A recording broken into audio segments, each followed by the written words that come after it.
ఆంధ్రప్రదేశ్ రాష్ట్రంలో జగన్ పాలనలో వ్యవసాయం తిరోగమనం రివర్స్లో ఉన్నటువంటి పరిస్థితి.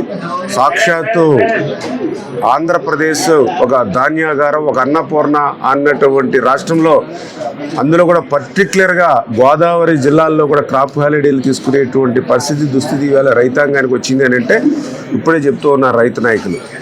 గత 5 సంవత్సరాల్లో ఒక్క కాలువకు సంబంధించి కానీ, ఒక్క డ్రైన్కి సంబంధించి కానీ, ఒక తట్ట మట్టి సిల్ట్ తీసినటువంటి పాపాన్ని ఈ ప్రభుత్వం పోలేదు.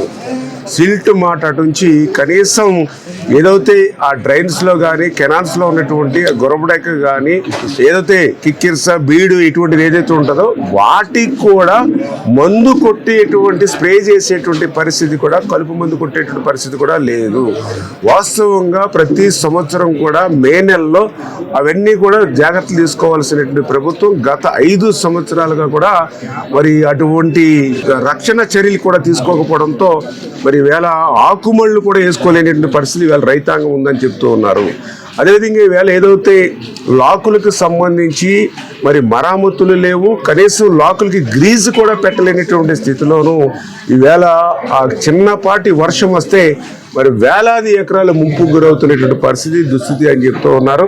మరి అదేవిధంగా ఈవేళ ఏదైతే మరి ధాన్యం అమ్మి ఆల్రెడీ 2 నెలలు అయినప్పటికీ కూడా ఇప్పటికి కూడా వేల కోట్ల రూపాయలు ఈవేళ రైతులకి ధాన్యం బకాయిలు ఉన్నటువంటి పరిస్థితి దుస్థితి. ఆ సివిల్ సప్లై కార్పొరేషన్ ఏదైతే ఉందో దాన్ని కూడా ఈ జగన్మోహన్ రెడ్డి తాకట్టు పెట్టి అప్పులు తెచ్చుకుని ఇవాళ రైతుల్ని ముంచేసినటువంటి పరిస్థితి దుస్థితి.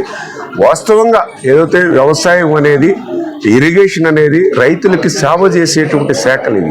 అందరికీ అన్నం పెట్టేటువంటి అన్నదాతకు సేవ చేయడం అనేది మా అందరికీ కూడా పుణ్య కార్యక్రమం. అటువంటి కార్యక్రమాన్ని జగన్మోహన్ రెడ్డి 5 సంవత్సరాల్లో చేయకుండా నిర్లక్ష్యం చేశారు కాబట్టి ప్రకృతి కూడా జగన్మోహన్ రెడ్డిని శపించిందేమో, అందుకే 11 సీట్లకి పరిమితం అయిపోయాడేమో అనిపించేటువంటి పరిస్థితి.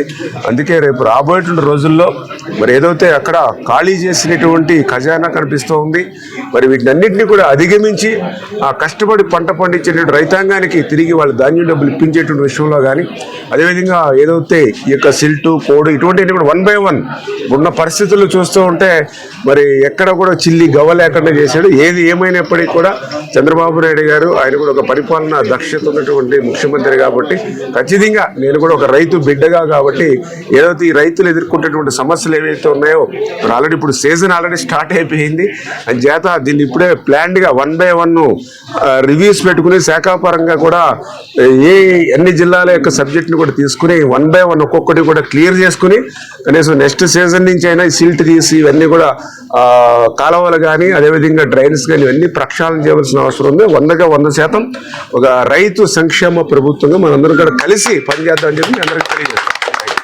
మీ ఏలూరు చందన బ్రదర్స్ షాపింగ్ మాల్ లో డిసెంబర్ 4వ తేదీ నుండి 23వ వార్షికోత్సవ క్రిస్మస్ మరియు సంక్రాంతి గ్రేట్ గిఫ్ట్స్ ఫెస్టివల్. ప్రతి 1499 రూపాయలు పైబడిన వస్త్రాల కొనుగోలుపై విలువైన ఉచిత బహుమతులు, వార్షికోత్సవ వరాల జల్లు, అద్భుతమైన స్పాట్ గిఫ్ట్లతో ఆనందాల వెల్లువ. ప్రతి ఒక్కరూ విజేతే. అన్ని రకాల వస్త్రాలు ఆఫర్లలోనే. Chandana brothers shopping mall, main Bazar, Eluru.